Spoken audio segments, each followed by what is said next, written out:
Jetzt dürfen wir uns freuen auf den Jürgen Kirner. Couplet AG ist das Stichwort, Drätelspitzen ist das zweite Stichwort, das, glaube ich, zeichnet schon ganz deutlich aus, wie bekannt er ist. Wir haben uns auch dieses Jahr wieder überlegt, wen wir nehmen und haben gesagt, wir nehmen jetzt einmal jemanden, der aus Film, Funk und Fernsehen bekannt ist. Da haben wir uns richtig drauf gefreut. Nicht nur Film, Funk und Fernsehen, sondern auch aus der Schönheitskönigin auf der Alten Wiesn. Als Volkssänger und Programmgestalter freuen Sie sich mit mir zusammen auf die personifizierte Volkssängertradition Jürgen Kirner. Dankeschön.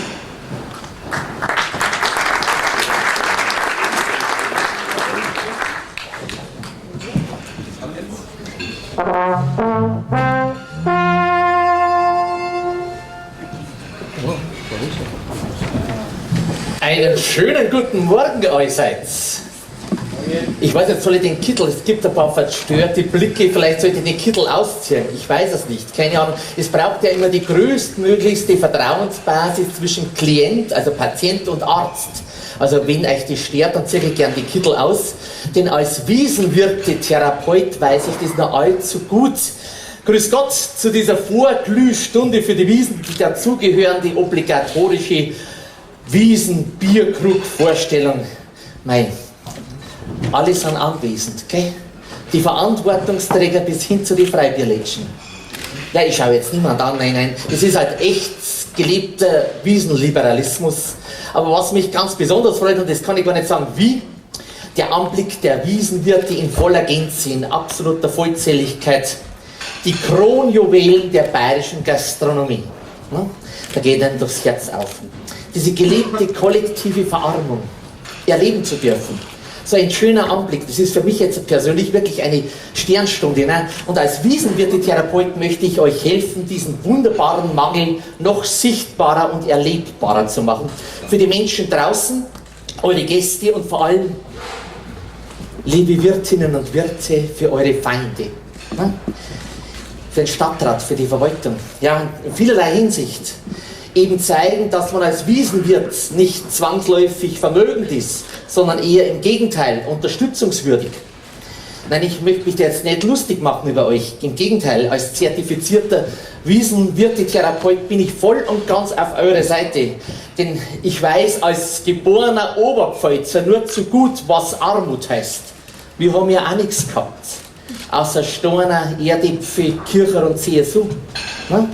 Wir haben ja nichts gehabt und ich möchte euch in die Gunst der Stunde nutzen, um euch im Kampf gegen das Übel, den Neid zu stellen, euch fit zu machen, zu coachen. Nicht in puncto feindliche Übernahme und Geheimverträge und so weiter, das schafft sie alles untereinander selber. Also hauen, stechen, morden, lächeln. Aber ich will euer Bewusstsein schärfen. Ihr seid eine aussterbende Rasse.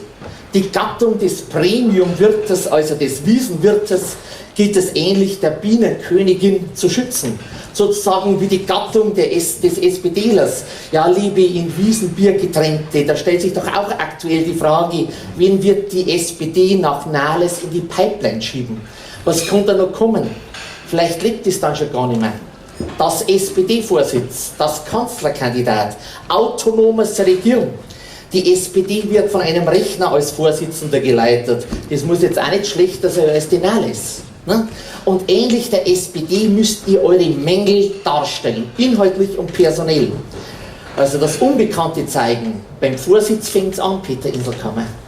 Wirklich, und auch den Christian Schottner. Mein persönlicher Tipp, notöffentlich und vor allem emotional machen. Nein, nicht mit einer Selfie-Offensive auf Instagram oder Facebook, sondern ernsthaft ein bisschen mitschwimmen, ganz trendig. Die Wiesenwirte als inszenierte biologische Klimagastronomie-Freunde. Und ihr zwei im Fairtrade-Biolodenanzügerl von Wiesen klimaneutral. War diese Idee. Also keine Bollywood-Dirndl mehr mit Schneewittchenkragen vom Angermeier für Sie, Frau Schörkuber. Nein, stattdessen ein ökozertifizierter Second-Hand-Waschdirndl, handgestreichelt von der Greta. Und die SUV-Flotte der Familie Reinbold bleibt ebenfalls in der Garage. Gell? Mit einem geleasten E-Roller kommt man doch auch auf die Wiesen. Da muss man jetzt ansetzen, ihr seid doch alle schauspielerisch talentiert. Setzt euch heute auf die Klimawelle und fahrt mit. Therapeutisch ist es sehr zu empfehlen, vor allem auch taktisch den Weg zu bereiten. Denn es braucht ein neues Volksbegehren, um euch den Weg frei zu machen. Rettet die Wiesenwirte. Denn die Spezies des Wirtes ist eine rare, des Wiesenwirtes sowieso. Ja, rettet die Wiesenwirte, um höchst unnötige und sinnfreie Instrumentarien wie der Umsatz, Pacht und ähnlicher Stadtratsbeschlüsse endlich Einhalt zu gebieten. Ihr seid am Zug, jetzt ist euer Zeit, zurückzuschlagen. Zeit, um Ängste und Panikattacken in der Stadtverwaltung zu schüren. Sätze wie: Wir sorgen für eure Versetzung in die Registratur. Die wirken. Ja? Und im März sind Kommunalwahlen.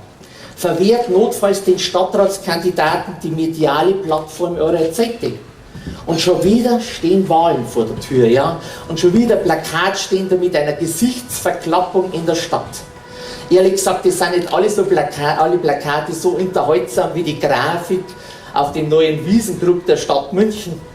Rettet die Wiesenwirte, darum einfach mal öffentlich sagen, was ihr denkt. Sagt es einfach einmal. Zum Beispiel, der Stadtrat ist über weite Strecken ein Sammelsurium von irgendwas. Gemeinhin sollen ja Räte einen sogenannten Querschnitt der Bevölkerung darstellen. Aber ganz ehrlich gesagt, für so dumm halten wir die Münchnerinnen und Münchner da doch wieder nicht. Nehmt die Bevölkerung einfach mal in den Mangel. Ich muss jetzt da ein bisschen coachen insgesamt. Den Mangel an Plätzen in euren Zeiten zum Beispiel, den müsst ihr stärker rausstellen. Was bleibt denn noch von der Wiesn, wenn der Scheich jetzt alle Fahrgeschäfte aufkauft? Eben bloß eure Zeite. Deshalb empfehle ich euch ein methodenübergreifendes systemisches Vorgehen mittels eines neuen Volksbegehrens. Und danach legt ihr die Bedingungen und vor allem die Preise fest, ohne Diskussion und Deckelungsscharmützel. Als Einstieg 20 Euro für die Masse und 50 Euro fürs halbe Wiesenhändel. Ja, natürlich mit einer verbindlichen Platz- und halbstündigen Aufenthaltsgarantie. Sozusagen ein lukratives und zeitgleich kreatives Ausnehmen nicht nur der Händel, sondern vor allem der Gäste und Besucher. Eröffnet euch selbst neue Perspektiven und stärkt den Erlebnischarakter in euren Zelten. Überlegt euch Attraktionen, lasst eurer Fantasie freien Lauf, statt einer dann nicht mehr möglichen Fahrt mit der wilden Maus, weil die dann längstens in Dubai drunten steht. Wie wär's damit? Je nach Finanzlage der weiblichen Gäste und vor allem des Entgegenkommens der Wirte könnten dann eventuell auch gegen geringe Aufpreise von 1000 Euro aufwärts unwiederbringliche, einzigartige Wiesenerlebnisse wie 10 Minuten Beischlaf mit dem Wirt im Wiesenbüro hinzugebucht werden. Ja, also, das ist eine geniale Idee, längstens praktiziert und leider Gottes nur ohne Aufpreis. Und als Stimmungsaufheller und zur Seelenkur für jeden Wiesenwirt empfehle ich die Anschaffung von Bierdrohnen. Diese übermitteln nicht nur sekündlich den Inhalt der aktuell in Betrieb genommenen Krüge im Zelt, sondern tragen effizient zur Gewinnmaximierung bei.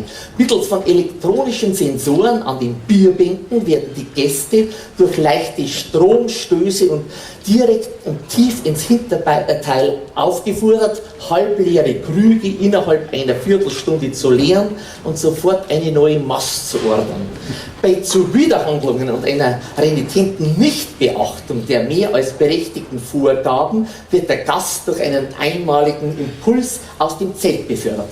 So kann erstmalig auf äußerst effiziente Art und Weise für den nächsten verzehrwilligen Wiesengast Platz geschaffen werden. Bei der Gelegenheit auch noch gleich ein ganz anderer Hinweis. Für alle Wirte, die vermehrt Silikon- und Botox-verseuchte Gäste in ihren Zelten sichten.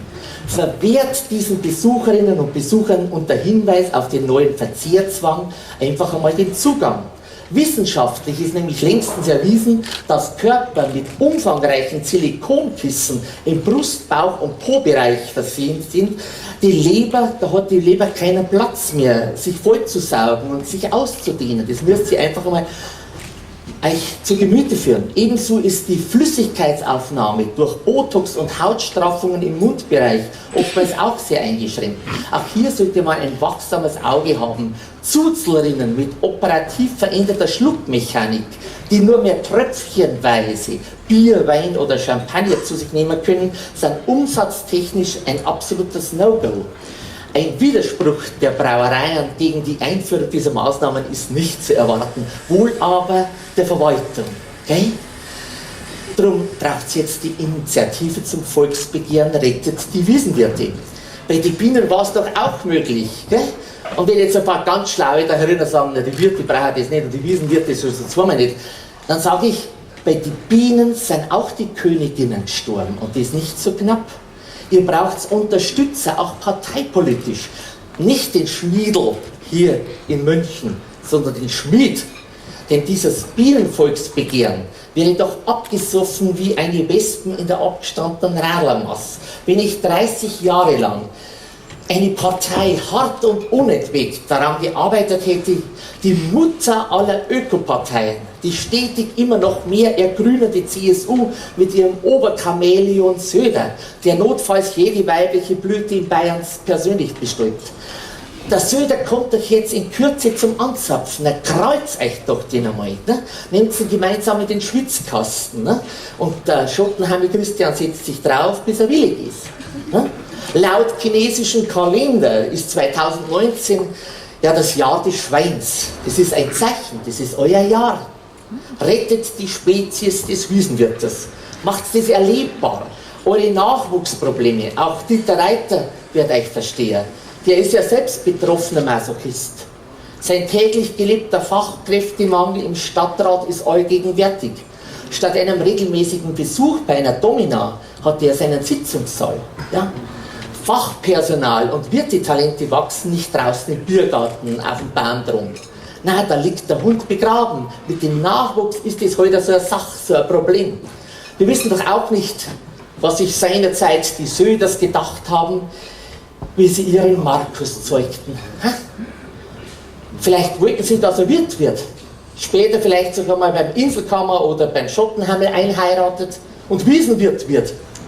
Doch der eigenwillige Markus hat sich gedacht, er ist viel zu gut für die freie Wirtschaft und rennt da lieber in die Politik, hängt sich als Halbwüchsiger ein Straußposter übers Bett und behauptet, bayerischer Ministerpräsident werden zu müssen. Absolviert dann ein 3-monatiges Volontariat beim BR und malträtiert anschließend das bayerische Volk mit seinen Regentschaftsansprüchen, Mondfahrten, Kreuzerlassen und Baumumarmungen. Da wird dann der Fachkräftemangel so richtig sicht- und erlebbar. Ich glaube jetzt auch nicht, dass der einen guten Wiesenwirt abgeben hätte, im Gegenteil. Aber der Mangel ist allgegenwärtig, ganz besonders in der Politik. Der neue Verkehrsminister Reichert ist so ein gutes Beispiel dafür. Oder der Tilman Kuban, die werde ich jetzt nicht sagen, das ist der neue Vorsitzende der JU Deutschland. Gezeugt im Reagenzglasl der JU, gezeugt von der Erika Steinbach. Gruseliger geht's nicht mehr, ja, wirklich. Aber es gilt auch für andere Parteien. Ich sage da nur Katha Schulze, die grüne Grinsekatze. Die hat sich auch nie aus ihrem Stadium der Schülersprecherin weiterentwickelt. Wenn ich mich da heute so umschaue, da herinnen, ich weiß nicht, wo sind die Typen, die Charaktere, die voller Empathie, so wie der Toni Reuderer, die so eine unverrückbare Verlässlichkeit ausstrahlen, so wie früher der Strauß, da hast du auch gewusst, das ist ein Hund, das ist ein Matz. So wie die Nullelise von der Metzgerei Emslander, bei der hast du auch immer gewusst, wenn die ihren grün-braun, gold-violett schimmernden, warmen Leberkäse runterschneidet, dass der schon seit 14 Tagen unter der Wärmelampe drinnen liegt und seine Haltbarkeit längst überschritten hat und deshalb jetzt in Händelmeier Senf ertränkt werden muss. Genauso wie den Umstand, dass du nach dem Verzehr eines selbigen garantiert nicht mehr 3 Tage von der Schüssel runterkommst. Aber sie hat ja den Leberkäse mit so viel Schmelz, mit einem dermaßen vertrauensvollen Lächeln und erlebbarer Liebe verabreicht. Da hast du gar nicht anders können, als dich dafür zu bedanken. Und das hat der Strauß seinerzeit auch so gemacht. Da hast du einfach gewusst, was kommt, was dich erwartet, auf was du dich einstellen musst. Einfach mal den Hygienemangel aushalten, so wie der Toni Reuderer seinerzeit. Aber ich sage euch, liebe Brüder und Schwestern im Wiesenbier, wenn der Söder jetzt Wiesenmetzgereifachverkäufer heraus bei der Evi Brandl wäre, von dem würde ich keinen warmen Leberkäse kaufen. Selbst wenn er mit grün-braun, gold-violetten Strasssteinen besetzt wäre. Und wenn sich manche über mangelnde Qualitäten und Fähigkeiten von Mandatsträgern beschweren, beruhige ich sie immer, weil wenn die Sonne niedrig steht, werfen selbst Zwerge lange Schatten.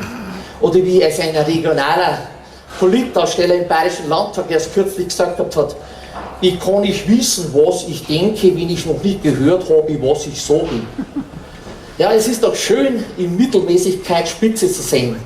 Aber das Schlimme ist, man kommt ja nicht als Wirt und schon gleich zweimal nicht als Politiker auf die Welt. Es gibt ja da keine Prüfung mehr dafür, nicht einmal in der Hans-Seidel-Stiftung. Aber wie heißt es schon im Matthäus-Evangelium? Ja, viele fühlen sich berufen, nur wenige sind auserwählt. Natürlich gibt es Naturtalente, aber die sind rar, sehr rar. So rar wie die Wiesenwirte, die Königinnen und Könige im Wirtevolk, die auch in diesem Jahr wieder einen extra kreierten städtischen Wiesnkrug ihr Bier füllen dürfen. Wiesenbier, das mitunter eine herrlich abführende Wirkung hat. Ich kenne da so einige, die in dieser Zeit statt mit den vom Arzt verordneten Medikamenten sehr erfolgreich durch Wiesenbier die angeborenen Darmprobleme lösen.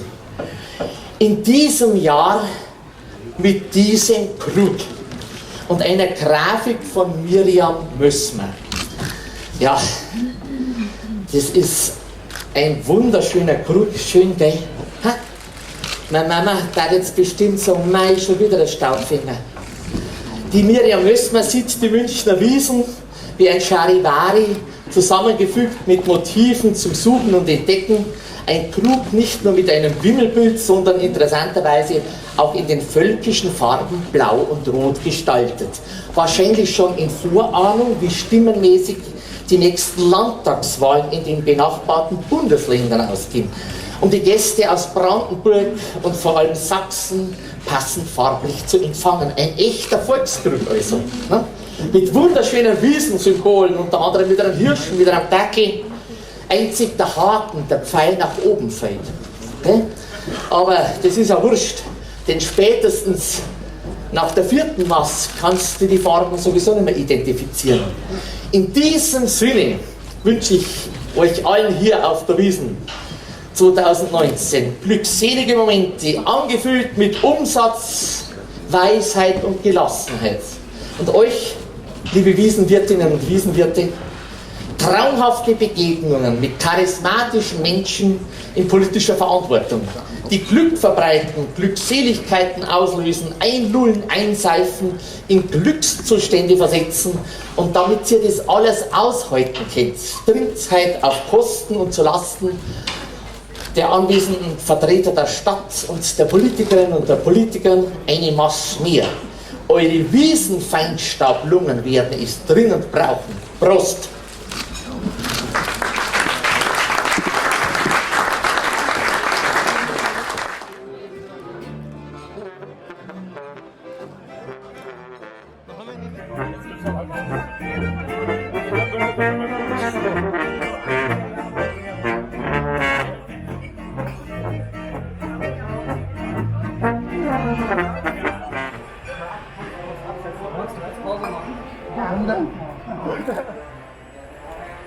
Ein Traum.